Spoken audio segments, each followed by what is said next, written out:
Right. Good afternoon, everyone. My name is Ashley Thomas. I go by the Mocha Gardener on social media.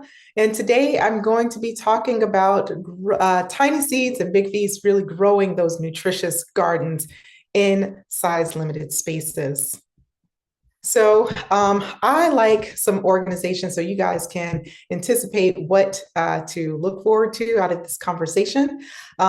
Today, we're really going to be talking about understanding your space, selecting the types of plants that you can bring into that space, maximizing your production to make sure you're getting more bang for your buck, but also the garden to table element. And you're going to see exactly what I mean by that. And then we're going to cover some resources and then hopefully open the floor for some Q&A. So I want to open with really just kind of reflecting on this, that even the smallest spaces can transform into these fruitful havens.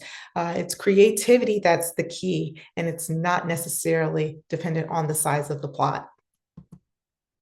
So a little bit about me, if you, whether you know me or maybe you don't necessarily know what my background is, I'm growing in North Carolina. I've been gardening in a 2,500 square foot space since 2019.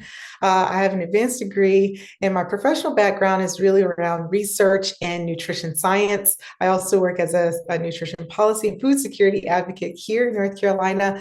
But my favorite roles are being a wife, being a gardener, and a steward to many different animals and pets. Lastly, outside of all of those titles, I'm a firm believer in having empathy and compassion towards others, including myself. And I hope that you guys can extend that same thing to yourself too.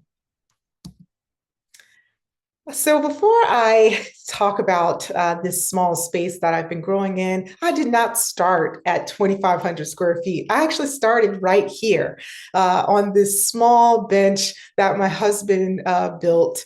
And these pots that you can see here, there's some terracotta pots, the jars, and you're probably asking, wow, that looks, so cute and adorable and, a little maybe sad. I agree with all of the above. And I love this picture because all the big things that typically come about in life come from humble beginnings. And this was my humble beginning. I was so excited and so proud of this space. This was really my first time. This was way back before 2019. This is early around 2014 or 2016. But I was so proud of this space because, I got things to germinate. And this was really what kickstarted my love for really trying to grow things, grow foods. I started with these herbs. And you can also see here the cilantro on the back. It's just reaching for the sky. I want you guys to remember this picture because I'm going to talk about why the cilantro looks like this as well. But yes, this was my beginning. So we're really going to talk about understanding your space. What does that mean? What do I need to take into account before I begin growing in a small scale? Well, behind you in this picture, you'll see this blank space of what my garden looked like before we even got started. So before you saw the greenhouse, the she shed, the garden beds, this is exactly what my space looked like, and this is what I had to grow with. Evaluating your space. So some of the factors that you want to take into account when evaluating what your growing space could look like. This is whether you have a plot of land like, what you saw that I have, or whether you have a deck or, a patio or maybe even a windowsill.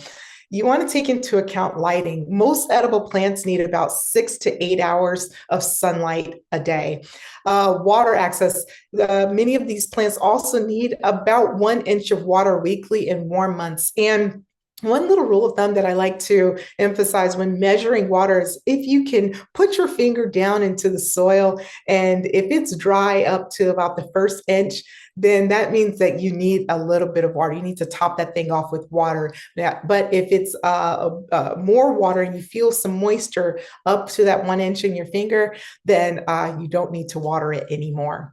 Next is ventilation and drainage. Good ventilation and drainage is going to improve your soil, your roots, and your foliage. And then lastly, we've got the pollinators, finding ways to attract those pollinators so that it can not only boost fruit plant yields, but also enhance genetic diversity in your space. So what you saw in that previous photo was just nothing but lawn. And we didn't have, I didn't really see any pollinators before we began. So we really took into account all of these measures to try to attract some of those pollinators to enhance biodiversity in our space. Next is I want to talk about like what happens when you don't have some of those factors that I showed you on the previous slide. It's easy to say this is what you need, but I wanted to highlight what it would look like if you have some challenges with these things. Remember that photo of the cilantro? Well, here's a reason why you saw the cilantro reaching up. It was searching for lights, and that's what we call leggy stretched plants. These are thin, they're weak stems, but they're looking for a light source. They're trying to get access to the light because there's little to little to low light that they're receiving. So in this picture here, for these seedlings, you see that they're also exhibiting those same things, those same types of characteristics. They're stretching towards the light source, towards that window. Also, you might see some pale or yellowing leaves, and that's due to like a lack of chlorophyll, and that's because of the low light.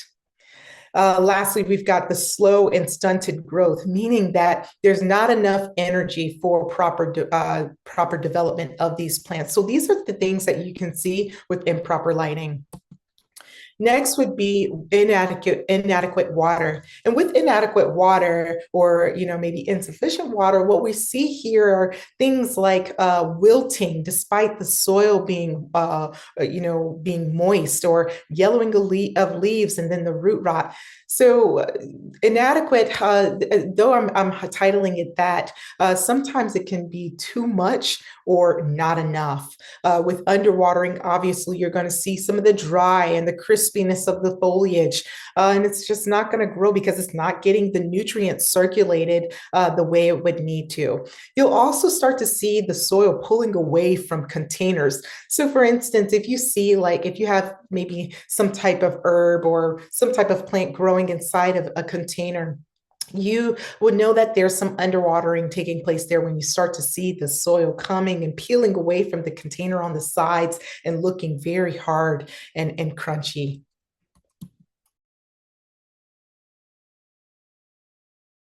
Hi, I'm Michelle Mills, the founder of Nature's Willow. I started Nature's Willow for my mom, who had intense arthritis pain and very sensitive skin. She needed something free from chemicals and dye. There was nothing on the market that fit that bill, so I made my own. We've been able to help thousands of people just like my mom, and we hope that we can help you too. Find us at farm and ranch retailers across the country and on Amazon.com. Next is the inadequate ventilation and drainage. This is a big one, especially in small spaces. Sometimes, depending on what you're working with, where there might be a limited amount of ventilation or airflow.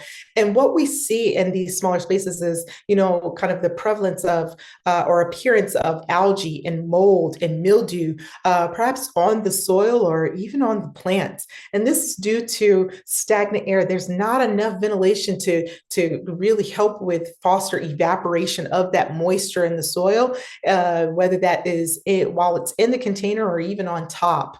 But also, there's just too much. We can overwater, and if it's not draining properly, this is what we see. Next is the wilting and the leaf drop.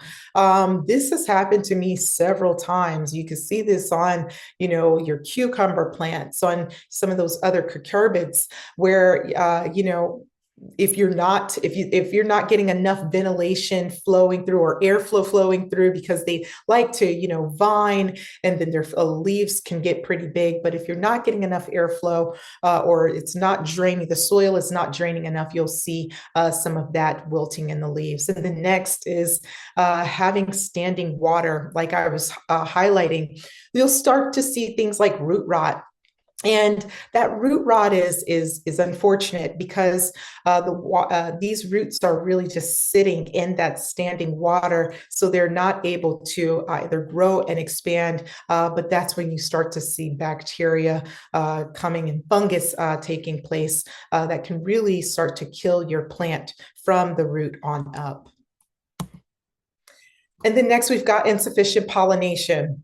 And so, really, when I was talking about having those pollinators present, the pollinators are what helps to, fertilize the flowers to ultimately get to fruit production. But if there is a insufficient amount of pollinators or pollination taking place, we start to see flowers blooming, but not necessarily producing fruits. So we call that pollination failure. But then you also get misshapen, underdeveloped fruits as well. I don't know if you guys have experienced this, but there have been several times where I would, be looking to see a squash forming, and I'm like, oh my goodness, it's coming in a few weeks. And then something like this happens, and that lets me know, especially if I see that everything else around it, everything is good in the soil, everything looks good on the foliage, but this fruit hasn't developed. This lets me know that the pollination process was incomplete. And lastly, we've got low flower production or early flower drop. And a lot of this happens due to lack of stress, where the pollinators have not been able to be present to help with that cross-pollination. So the next section that I want to talk about with you guys is really thinking about, how do we visualize, like how did we get from this space here that you see on the left to what we've developed? And for me, I'm going to be realistic, that didn't come overnight. That took years for us to build that. But one thing we had to do was consider our environment. And I encourage that for you too. Look at the space that you have. What hardiness zone are you in? Meaning, when can you anticipate your latest frost date to be? Because that's going to determine what you can grow, and if you have the growing window to actually start to produce and grow the things that you're interested in.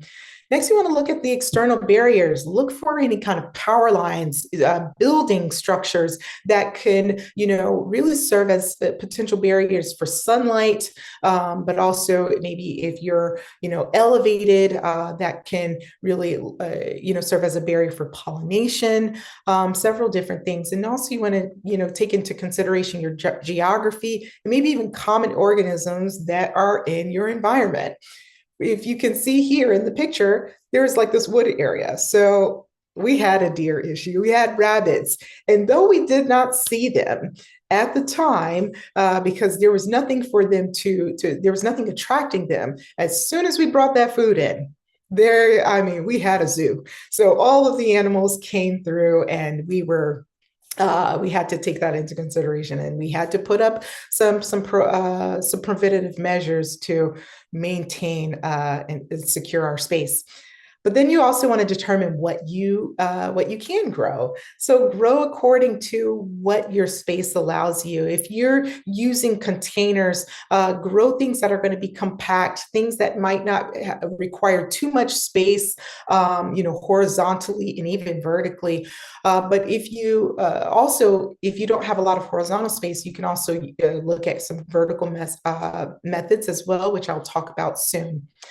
You want to grow according to your capacity. This has been my a leading thing for me over the past few years, is what do I have the ability to grow and take care of from seed all the way to harvest. That's going to determine if you can really set, um, um, organize the space that you need to grow that thing, but at the same time, if you'll be able to actually see it through.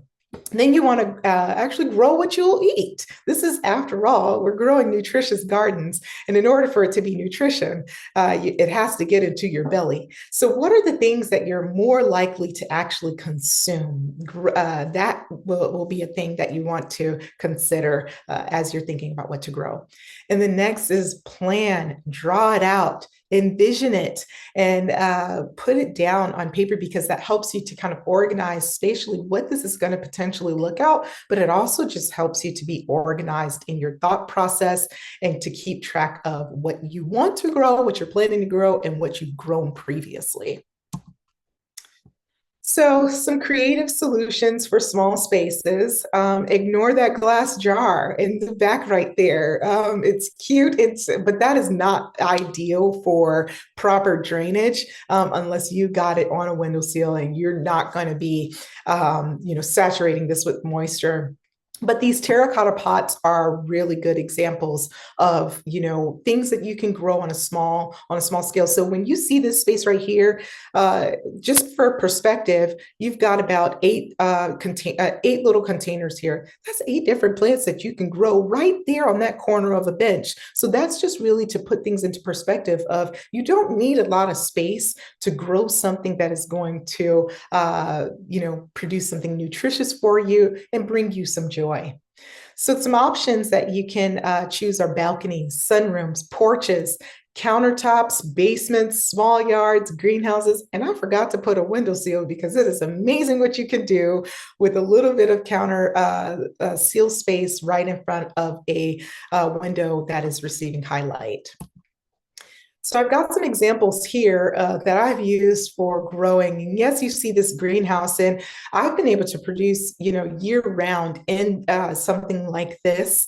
And also, this is my, elaborate she shed, which is really small. It's about a 12 by 12 space, but I was able to not only grow some herbs, but also my house plants in this type of space. It's well lit, it's near windows, and it's also pretty insulated.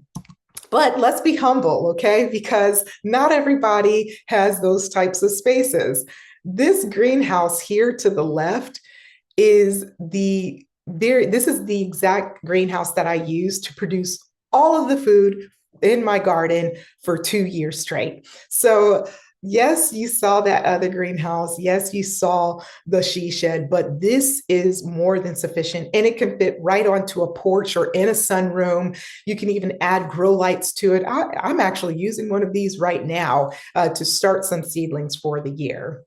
And then this is a picture of the actual plants that I was growing inside of that greenhouse. And like I said, I grew over 100 different plants inside of this throughout the year.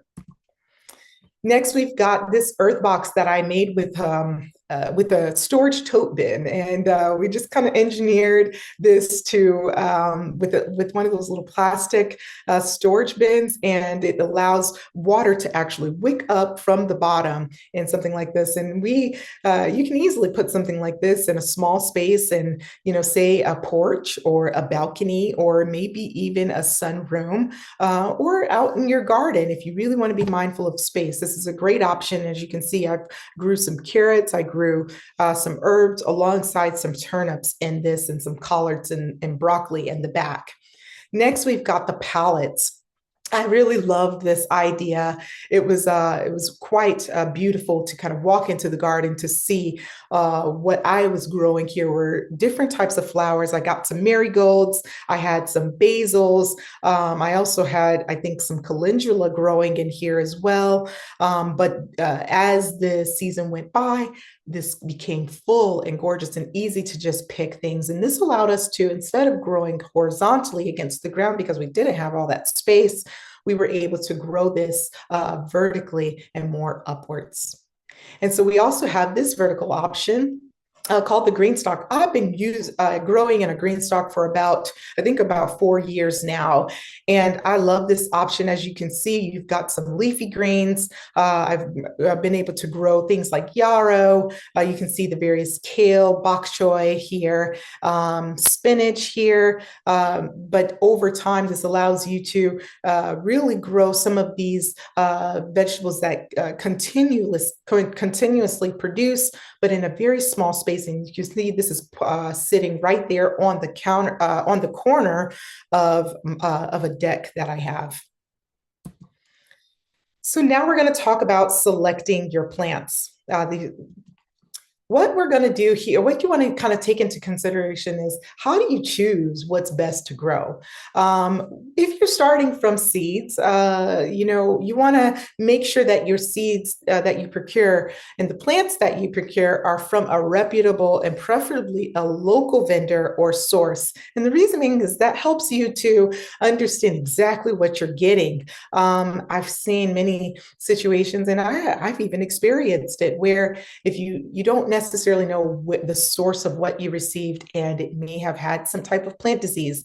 Those are things that you can be introducing into your space, and you really want to set up your space for success. So making sure that you know the companies or the sources or the vendors or even the friends that you're receiving your plants from, that they are good, and they're going to be healthy as well.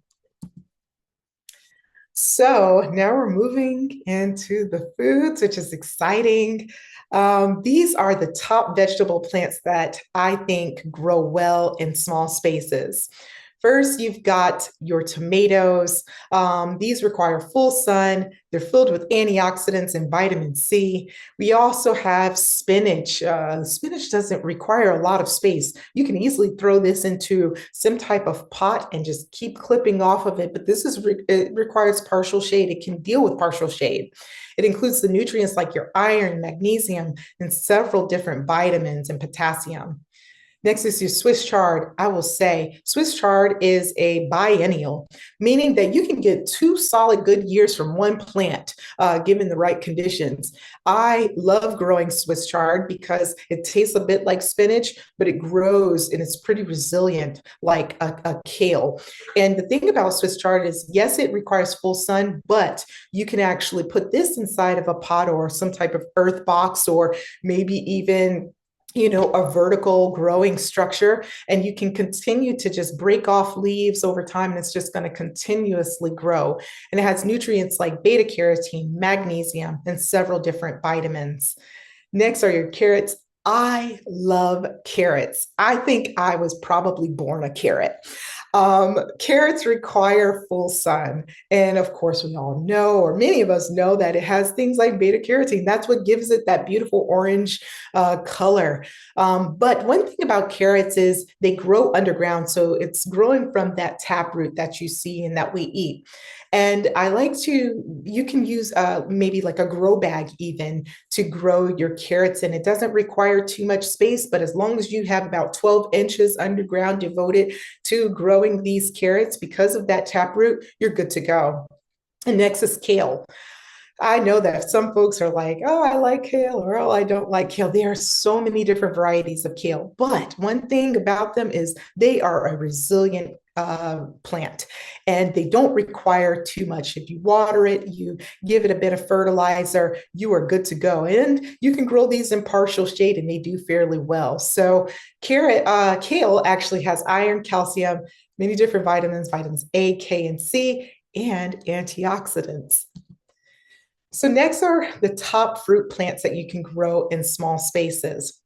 So oftentimes we think, oh man, well, I'm pretty limited in what I can grow. I don't think I can grow in a small space, but yes, you can. There's so many different types of cultivars of some of these, especially fruit trees, that are now being cultivated to be dwarf size, meaning that you can put them into containers or grow them on a patio and still produce really good, vibrant, healthy fruits. One is strawberries. So if you remember that little vertical garden that I showed you guys earlier, strawberries is a go-to that I plant inside of that vertical container. They hang over, they're easy to pick, and they're just really great for small spaces because, yes, if you put them in ground, they will spread. But if you are growing this in a container, they don't require too much space, especially under the soil. And most of the time, you can just dangle them over and plant them with something else. But these require full sun. They have a lot of antioxidants in them and a lot of vitamin C, and they're really delicious. And strawberry season is coming up soon. Blueberries, these I have been growing these for about 3 years inside of containers, and they do very well so long as you're providing them with water, ample amount of water, and they've got some nice soil that their roots can actually establish and take and feel secured in. But they require full sun. They've got nutrients like potassium, vitamin C, and some of those phytoflavonoids, which are antioxidants and beneficial for many different health. Let's just say they have many different health benefits. Next, we've got our dwarf lemons. I'm actually sitting right next to a dwarf lemon tree in my office. Dwarf lemons are so fun. Not only can you bring them outside, but they're really made for you to be able to grow them indoors in a very sunny area. So these require full sun. Of course, you're going to get that vitamin C and some of that dietary fiber. And next is fig. I have just been introduced even more. I used to have about 3 different fig trees. Now I've got several fig trees now. But the thing about these fig trees is that I have them all growing in containers. They do very well in containers. You can bring them inside or keep them outside. I have them all growing together in about a 4x6 space. And yes, their leaves grow pretty big, but they can grow pretty compact, and the fruits are absolutely delicious. So next is our top herb plants that I recommend growing in small spaces. You guys remember that basil that I had growing in that pallet structure that was vertical? You saw that it was probably getting some full sun. That's exactly what basil likes. I also had a basil growing in a small bowl, and it did exceptionally well. Of course, this bowl had some drainage holes at the bottom, but I was able to keep that on my countertop and clip off of that as I needed for cooking. And it has many different nutrients in it: calcium, magnesium, and of course some of those vitamins. And a lot of folks don't realize the things that I'm highlighting not only taste good and look good in gardens, but they have these nutritional or these health benefits that are also good for you. Next is sage. This requires full sun, and it's got nutrients like zinc, copper, and antioxidants. So there are different varieties of sage that I, highly recommend. They're in the family of the salvias. So many different, variety or cultivars and varieties of sage, and they have some that flower, which is really great for attracting those pollinators. That was a plus for us to incorporate a lot of salvias, and that's where we really shifted and started to see more of our butterflies, our honeybees, bumblebees, and even, moths coming to help pollinate some of our plants. Next is rosemary. And I'm not sure if any of you are familiar with rosemary, but it typically grows into a giant bush, but you can actually grow this in a small scale. I have one of these rosemary plants growing in that vertical garden that I showed you, that green stalk garden right now. And I keep it at the base. And not only does it give off this beautiful aroma during the sunny days, but I can easily just go and clip it. And I've taken clippings from that and put them into other containers for them to grow other plants as well. Requires full sun, and believe it or not, it's got many different vitamins that you see here: vitamins A and C for that immune system support, B6, it's got some other B vitamins in it as well, but calcium and iron. And lastly, we've got lavender. Oh, These are beautiful plants that you can incorporate not just for really showing some love to your pollinators like your bees and your wasps, but also just for you.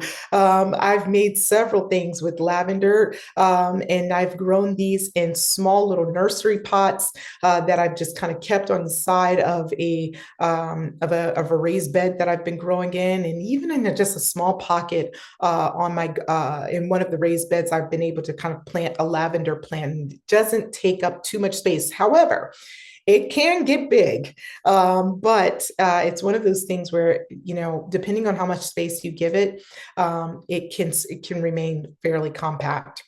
So this requires full sun, contains nutrients like your iron, your magnesium, potassium, and of course, all of those vitamins that you're starting to see, you know, it's kind of prevalent in all of these plants that I've highlighted.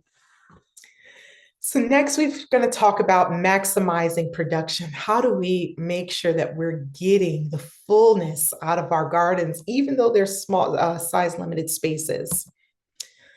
Well, some of these efficient growing techniques that I want to highlight is really companion planting. That is something that we incorporate in our space all the time. I found that when you companion plant, not only are you helping the plants themselves, but you're oftentimes incorporating some mitigation strategies like pest control. For experience, for my cucumbers that I typically grow during early spring, I'll typically come in with some chives or some type of companion plant like marigolds to ward off some of the pests that typically will come in and attack my cucumbers, like pickle worms or some of these moths that like to chew upon the foliage at times. So there are mutual benefits when you are incorporating companion planting.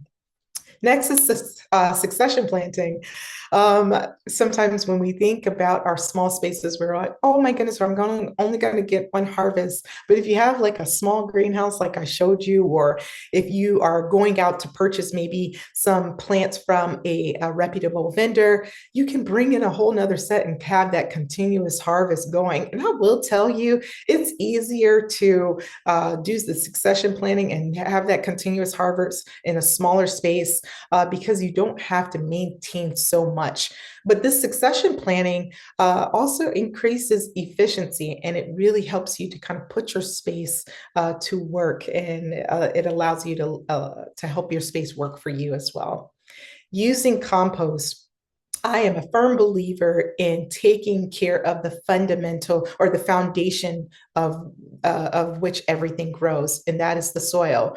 Using organic matter like compost is not only going to enhance soil fertility, but it also promotes sustainability. So even it's going to foster greater or improve the health of the things that you can see and the things that you cannot see. And therefore, you're able to produce healthier vegetables and really create a healthier space that is welcoming for all organisms, like your earthworms, and is going to help with soil aeration. It's also going to produce materials that's going to also further feed the soil and the microbes inside of the soil.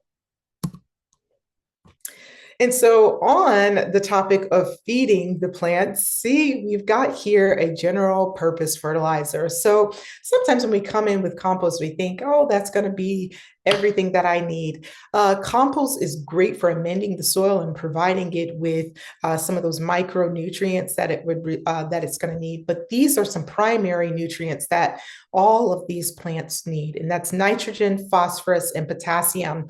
So if you see here on the side of this fertilizer example that I have here, it's got these numbers, and these small numbers on fertilizers, you should see that on almost all fertilizers, especially if it's been kind of formulated. That first number is typically going to be for your nitrogen.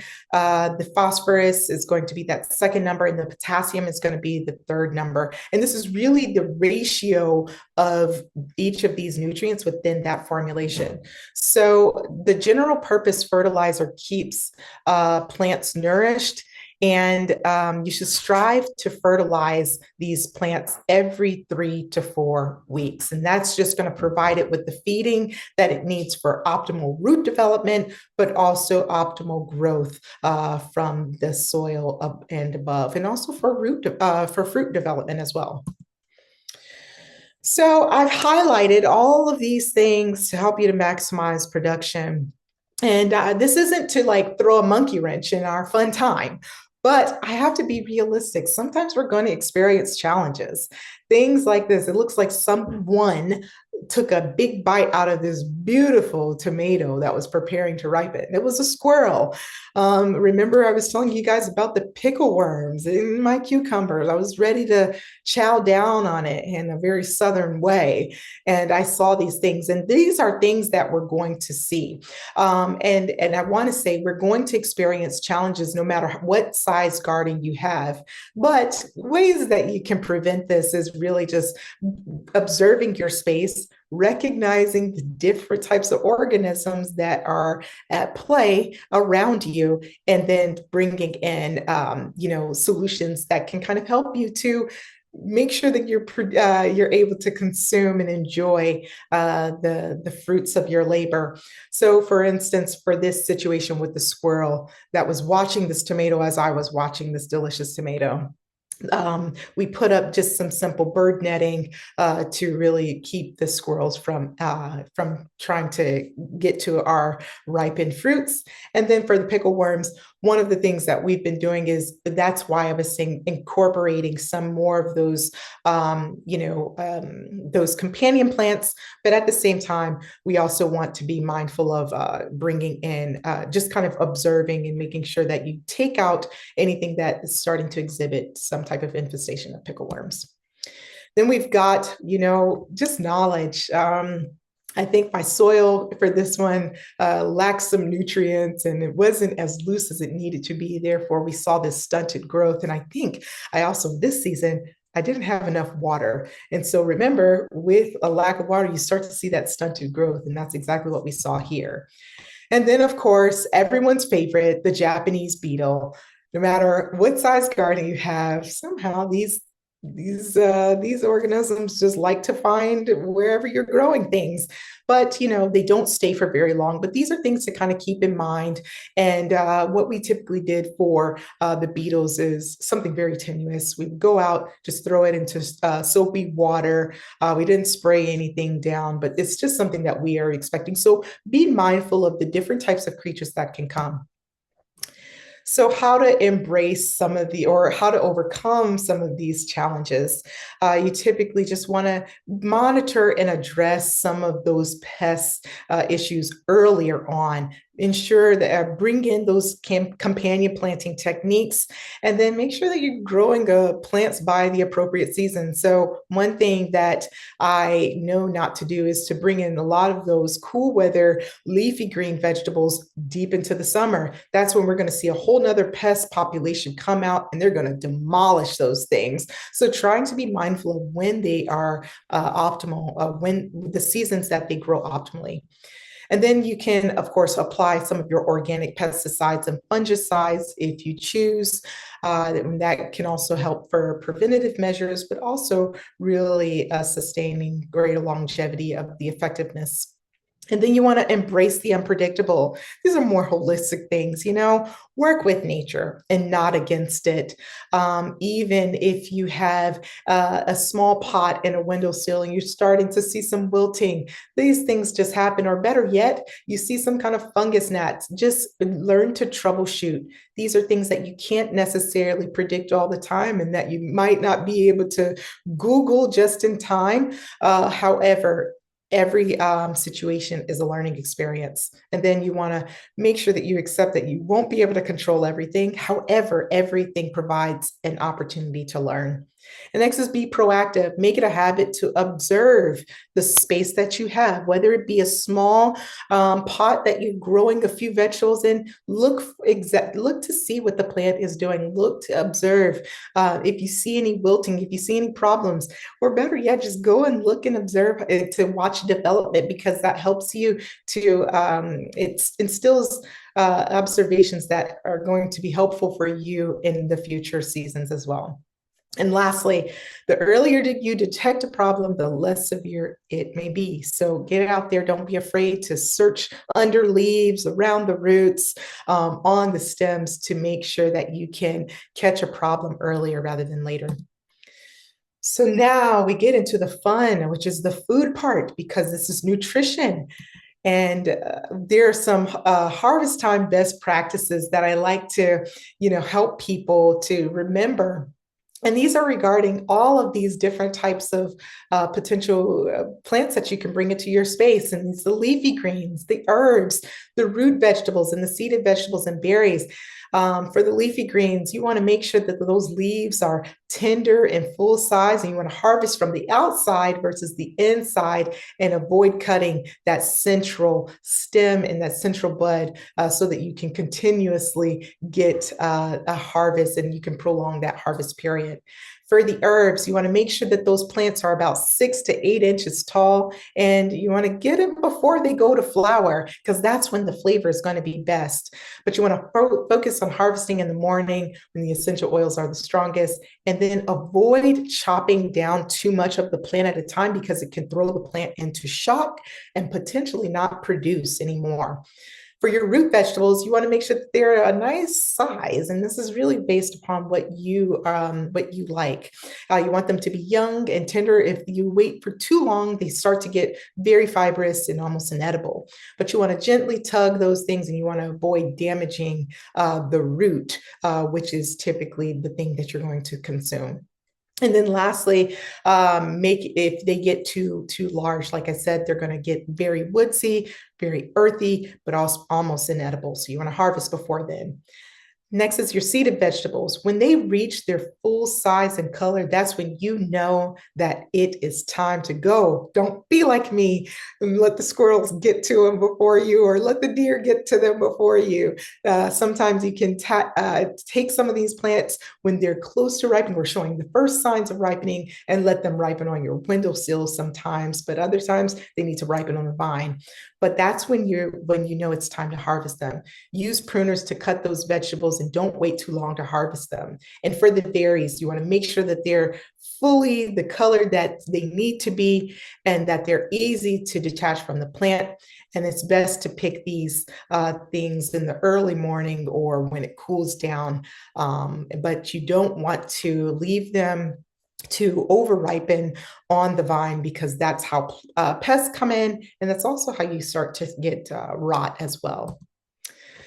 So, with all of these things that you're getting ready to harvest, everything that I've showed you are really great vegetables to kind of incorporate during the spring. So, you can start to think about how you can bring these vegetables into your space. One recipe that I really enjoy trying, and this is a quick 15-minute or 15-20 minute meal, is the veggie stir fry. You add some tomatoes, some peppers. You're throwing all of these things into a skillet.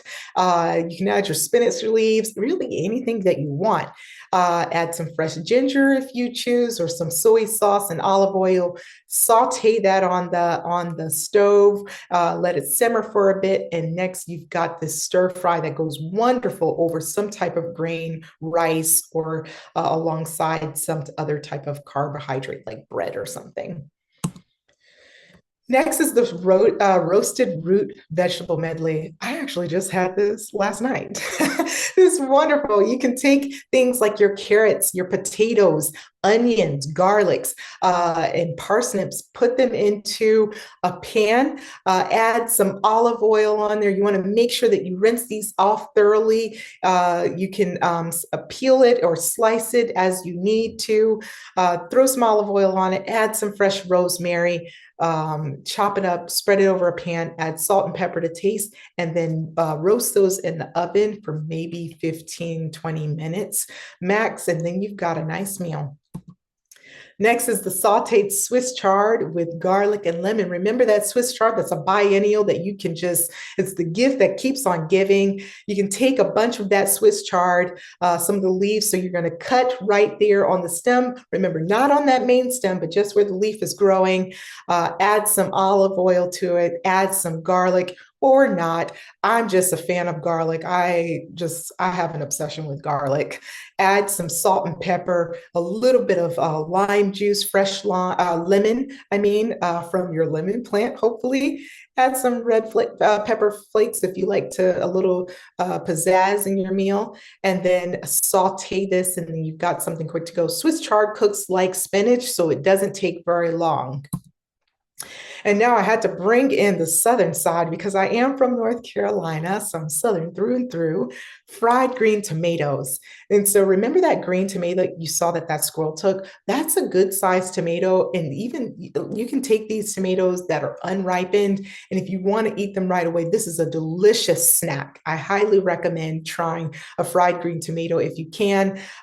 Take it up, slice it, add some buttermilk and egg, and then kind of coat them in some cornmeal, season it with some paprika and salt and pepper, and fry it with some olive oil in a skillet. And it is delicious. And then one of my favorites is air fried okra. I get this often. Okra is a wonderful plant that you can grow around the summer months, from late spring into the summer. And this is also a very tall plant that you can grow many in a very small space. But this is how you can prepare it. You take 2 cups of okra, you slice those things up, add some paprika, salt, pepper, red pepper flakes. My family's from the South and New Orleans, so we like Cajun and Creole seasoning. Drizzle that on there, add some olive oil, and you can throw that into the air fryer. And I say air fryer because it's a bit healthier option than adding some breading to it if you're really trying to kind of reduce your, some of the fats and also some of the carbs that you're eating from day to day. This is wonderful. I snack on okra all throughout the summer, just like this. So as you know, small space gardens, yes, they're very small, but they are mighty and they have a great impact. Even the tiniest of gardens can help to close some of those nutrition gaps that you just saw. You can create some of these meals using just a few types of vegetables and herbs. But smart techniques are what's really going to help those small spaces to really produce in abundance and continuously.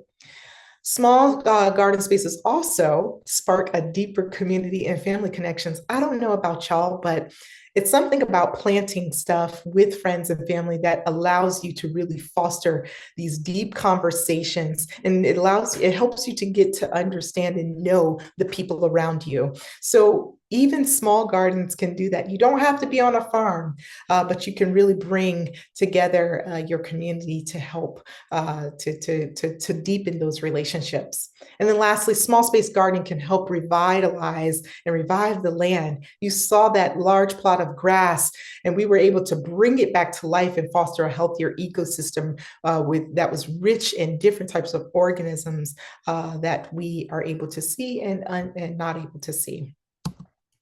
So in summary, you might be limited, but growing in abundance is definitely achievable. I have been doing that. And then you want to make sure that you choose plants that fit your space, your resources, and your taste buds. So grow what you will eat. Start there and then explore upon that. Next is you can improve efficiency with techniques like companion planting, succession planting, and composting. And remember, cultivating on a smaller scale can make a bigger impact for not just your household and your community, but also the environment. Most importantly, make sure that you're enjoying the journey and stay encouraged. Gardening can be tough, but it is oh so rewarding, whether you are starting with just a small pot, or whether you're growing with several different raised beds. Enjoy and stay encouraged. Now I do have one last thing to share. I showed you guys that space that we were growing all of that delicious food in, but We're in a new beginning, and everything that I told you guys about is exactly what I'm going to be doing because this is my garden this season, and I'm going to be figuring out exactly where everything should go. And we're growing within a 40 by 60 space, but I think it might be even smaller than that. We're utilizing that plastic greenhouse that you see over there on the side. So, yes, I'm going to be doing everything that I told you. We're in this together. And all of that stuff was not just me just speaking lip service, but this is actually my life service and exactly what I'm going to be doing starting today. Lastly, I welcome you guys to check out my book as I dive into more details of how you can create your own food security and really the elements of becoming a gardener, whether you've been doing this for a very long time or you're just sticking a toe in, trying to feel it out, and know that every seed that is planted is not just a step towards self-sufficiency, but a profound act of reclaiming our connection to the earth, to our health, to our community, and it empowers us to feed both our bodies and our souls. So I definitely, would appreciate you guys if you checked out my book. But here are some books from other friends of mine regarding growing in smaller spaces. We've got Kevin's book on urban gardening. If you're in the space that is really space constricted, this is a wonderful book. Ira Wallace, she's got several different books, not just in the Southeast, but I think up into Virginia. And some of these, all of these tips really can translate anywhere.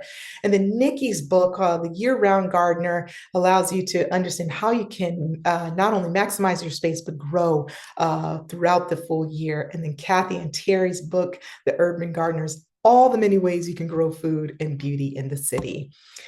I want to thank my sponsors for this session, The Great Grow Along, Nature's Willow, Cool Springs, my publisher, Crescent Garden, and Epic Gardening for really helping this to be. And of course, all of you who have watched me and given me your time, thank you so much. I look forward to answering any questions that you might have or any thoughts that you would share. I welcome you to also connect with me on social media at The Mocha Gardener on Instagram and Facebook. I love to talk with you and talk with people. So feel free to shoot me a message. Thank you so much. And I welcome questions at this time. So with that being said, I'm going to bring back on Sean to my team to come back in and chat with me for some Q&A. Hi. Good to see you. Hi, Ashlie. Hi, everyone. We're your guest hosts here for the GGA 2025. Thank you for being here. I know we're so excited to be here on day 2 of the Great Grow Along. And for those of you joining us today for the first time, did you know that this is the 5th year of the Great Grow Along? 5-year anniversary. Yeah. It's so cool. And let us know in the chat if you've been here all 5 years. Oh, yeah. Is this your first time or you've been here many years? We want to know. I know. Let us know. But for today, in addition to the sponsors already mentioned, we'd like to say a big shout out and thank you to Epic Gardening for being the title sponsor of the Great Grow Along this year. Yes. And make sure to take advantage of all the different discounts going on with all the different sponsors, and especially for Epic Gardening, 10% off. Use the coupon code GGA25. Yeah. And yeah, and so we've already met, everybody's already met Ashlie really quick. She's an author, a gardener, and food security advocate known on social media as the Mocha Gardener. Hi, Ashlie. Hi, Ashlie. Again. Hi. We're so glad to see you again. We got to talk last year at the Great Grow Along, I think it was. Yes, yes, it was. I think it was like 2 years ago because I think we're moving. I know time flies. How did that happen? I barely remember last year, so we were in turbo speed. Oh goodness! Well, a great presentation. Yeah, that was so informative. You covered so much information. We got a lot of questions. We're going to have a little bit of time for a couple of them. So let's jump in. Yeah, let's definitely jump in. Go ahead. So, okay, we're going to start with Rob from the chat. Thank you for your question, Rob. Rob wants to know, how do you or would you address poor ventilation in a small space? I'm assuming that's. Yeah. How I would address poor ventilation is making sure that you have good drainage. And so I've even incorporated a fan at times to help with ventilation. I've got small fans that I used to bring into my greenhouse that I would clip onto the shelf, and that would just create some airflow, making sure that the windows are open to bring in more air and to really get that air circulating. So those are great ways of not only providing ventilation, but just to kind of get acclimate these plants to kind of the natural characteristics of the weather as well. Making sure that you have nice holes inside of your plants, or that there's some greater porosity. Terracotta pots are really good for that. It also allows some air to move through the pots, even though you feel like you can't see it. That's the magic of terracotta pots, is that it just allows for that ventilation. So remember, fans if you can, opening up those windows to allow some for that airflow as well. Awesome. Great suggestions. Great ideas. Yeah. Carrie J wanted to know, could you elaborate on the pollination part? I am continuously confused about how to best address this early in the season. Okay. So addressing the pollination part. So for one, let's just assume that you want to attract pollinators. So pollinators are some of your things like just the insects, the flying insects. They're going to go around from the flowers, and they're going to take pollen from the male part, and they're going to pollinate the female flowers, or the female parts of the flowers. And that's what pollination is going to that's how it ultimately happens. There's a science behind that. But also, you can be a pollinator too. And I like to encourage people, there's a little trick I use. I take a little paintbrush, especially if the pollinators have not come out into full effect while I'm growing things like my squash or my cucumbers. And I will take a paintbrush and go over to the male flower and take pollen from the male flower. And typically you'll start to see the female flowers come a few weeks after those male flowers appear. And I just coat the female parts with the pollen from the male flower. And that ensures full pollination. Now, on a more natural way, just bringing in some of those flowers that's going to attract and feed the pollinators will naturally bring them into your space. So bringing in some yellow flowers, that's why I talked about calendula, but even beans produce these beautiful flowers as well that bees absolutely love. Planting those in an area that introduces or invites your pollinators. Oh, I love all that. Yes. I know, so fun to think about. Carrie J, channel your inner pollinator, become the pollinator. Yes, be the pollinator. Especially early spring, right? That's right. That's so fun. Yeah. Makes me excited for spring. Me too. Noelle in the chat, thank you for your question, Noelle. She has a question about cold frames. And the question is, do you recommend using cold frames in a tiny garden space? Noelle's not quite sure what people use them for. Mm-hmm. Yeah, so I did kind of make a little cold frame using like some plastic and hoops to cover my raised beds. That helps you to kind of get a jump start on some of your seed starts that you put into your raised beds. But the thing is that you run the risk of, if you're trying to protect it or insulate it from the cold, depending on how cold it would get in your area, that might not be sufficient for some of these seedlings. I definitely recommend it. If you've got some of these thicker cold frames, you can really kind of get a jump start on your garden, putting your seedlings, acclimating them right away out to the outdoor temperature, to even, just some of those other elements as well.